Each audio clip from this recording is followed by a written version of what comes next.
आप सबको बाबा साहब की जयंती पर बहुत बहुत शुभकामनाएं। आज बात इकट्ठे होने की नहीं है, बात जुलूस की नहीं है, बात है बाबा साहब के विचारों को अपनाने की, आत्मसात करने की। उस विचार के साथ जिसके द्वारा उन्होंने समाज में जो आर्थिक, सामाजिक और राजनीतिक व्यवस्था थी उसके खिलाफ जो संघर्ष किया था उसको अपनाने की जरूरत है। बाबा साहब ने हमेशा पाखंडवाद का विरोध किया था, मूर्ति पूजा का विरोध किया था।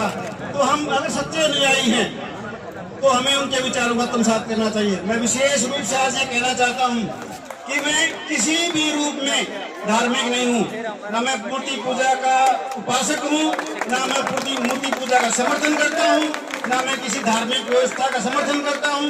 मैं केवल समर्थन करता हूँ तो बाबा साहब के विचारों का। वो विचार जो विचार उन्होंने देश में बदलाव लाने के लिए किए थे, भारत में ही नहीं, उन्होंने भारत से बाहर जाकर भी ब्रिटिश पार्लियामेंट की माइनॉरिटी कमेटी के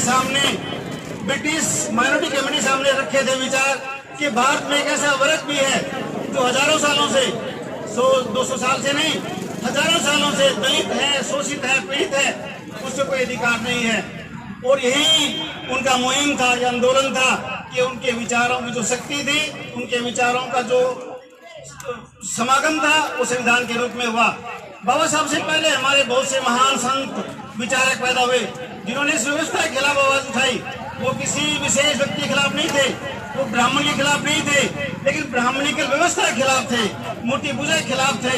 बाबा साहब से पहले हम सब जानते हैं कबीरदास जी महाराज ने, रविदास जी महाराज ने सामाजिक आंदोलन किया था।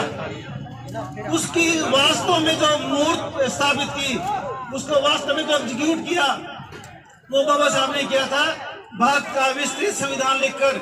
और ऐसा अनुपम विस्तृत संविधान जिसमें भारत के हर नागरिक को विशेष एक अधिकार था, वो अधिकार था वोट का अधिकार। संविधान बनने से पहले हम सब जानते हैं वोट का अधिकार केवल गिने चुने लोगों का था। वोट का अधिकार किसको था? जिसके जो इनकम टैक्स पे ही थे, जिनके पास कोई प्रॉपर्टी थी, जमीन जायदाद थी, जमींदार लोग थे, एडवोकेट्स थे। लेकिन बाबा साहब ने ऐसा संविधान लिखा, एक अनुपम कृति लिखी जिसमें महिलाओं को, आम गरीब जनता को, भारत के हर नागरिक को समान अधिकार मिला। और समान अधिकार